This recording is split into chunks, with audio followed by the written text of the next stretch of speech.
बिहार में भी एनडीए का झगड़ा खुलकर सामने आ गया है। जीतन राम मांझी की पार्टी हम के प्रवक्ता दानिश रिजवान ने बीजेपी पर नीतीश सरकार को अस्थिर करने का आरोप लगा दिया।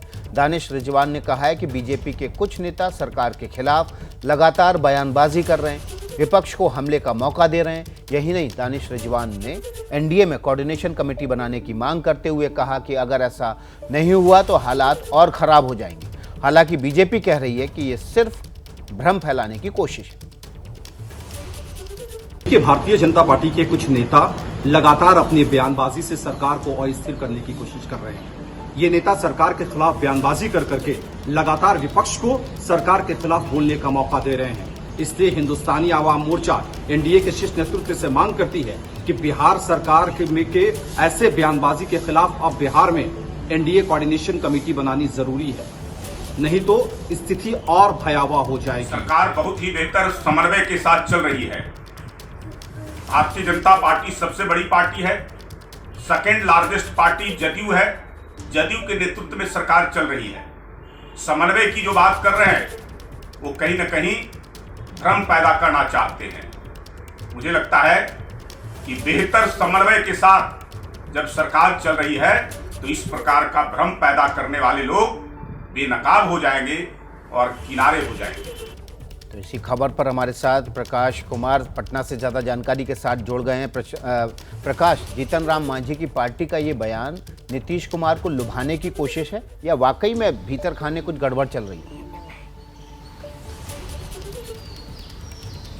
विकास, एक बात तो साफ है कि एनडीए में सब कुछ ठीक ठाक नहीं है। इसके कई उदाहरण सामने आ जाएंगे, लेकिन हाल ही में आपने देखा होगा कि बीजेपी के जो विधान पार्षद हैं थे अब निलंबित कर दिए गए हैं। टुन्ना जी पांडे, जिस तरह से उन्होंने मुखर होकर बोला था, उनके खिलाफ एक भी बीजेपी के नेता ने कुछ भी नहीं कहा था। एक शब्द, एक बयान नहीं आए थे।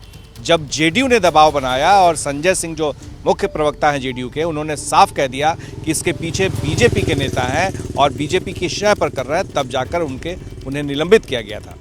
तो इस चाल को एनडीए के जो लोग हैं वो देख रहे हैं और जीतन राम मांझी जो है वो साफ कह रहे हैं, उनकी पार्टी के नेता कह रहे हैं कि वो नीतीश कुमार के साथ हैं। वीआईपी के जो मुकेश सहनी हैं वो चुप हैं, चुप्पी साधे हुए। लेकिन ये भी देखा जा रहा है कि मुकेश सहनी का झुकाव बीजेपी की तरफ है। तो एनडीए में जिस तरह से मांझी और नीतीश एक साथ नजर आ रहे हैं, वैसे ही बीजेपी और सहनी नजर आ रहे हैं। तो इन दोनों के बीच में, चारों के बीच में तालमेल कैसे बैठे, इसको लेकर के मांझी के नेता कह रहे हैं कि यहाँ एक कोऑर्डिनेशन कमेटी होनी चाहिए। आपको याद होगा विकास कि जब वो आरजेडी से बाहर निकले थे मांझी, तो उस वक्त में उन्होंने कोऑर्डिनेशन कमेटी की मांग लगातार की थी। उस समय में जो वहाँ पर यूपीए में नेता थे, महागठबंधन के नेता थे, उनसे मांग कर रहे थे। तो वहाँ मांग नहीं मानी गई तो फिर इधर चले आए।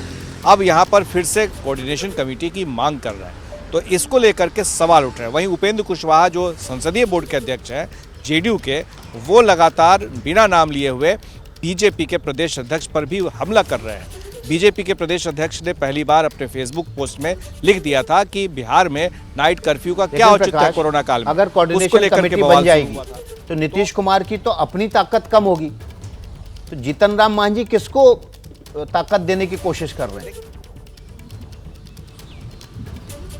देखिए, जीतन राम मांझी दरअसल ये बताना चाहते हैं कि नीतीश कुमार के वो साथ खड़े हैं और नीतीश कुमार पर कोई हमला करेगा तो वो उसे कतई बर्दाश्त नहीं करेंगे।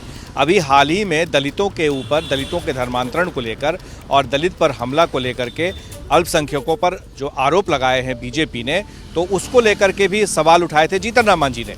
तो एक तरफ का मोर्चा जीतन राम मांझी ने संभाल रखा है और दूसरी तरफ बीजेपी के नेता वो उलझ पड़े हैं जीतन राम मांझी से। तो ये उलझाव जरूर है, एक दूसरे को दिख जरूर रहा है, लेकिन एनडीए के अंदर खाने में सब कुछ ठीक नहीं दिख रहा है। हर किसी को लग रहा है कि कुछ तो गड़बड़ हो रहा है और इसे सही करे तो करे कौन, ये बड़ा सवाल है कि कौन इसमें आगे बढ़ेगा। राम मांझी कह रहे हैं कि कोऑर्डिनेशन कमेटी बन जाए, लेकिन कोऑर्डिनेशन कमेटी बन गई तो मुख्यमंत्री नीतीश कुमार को ही नुकसान होगा, उनकी सत्ता का ही विकेंद्रीकरण हो जाएगा।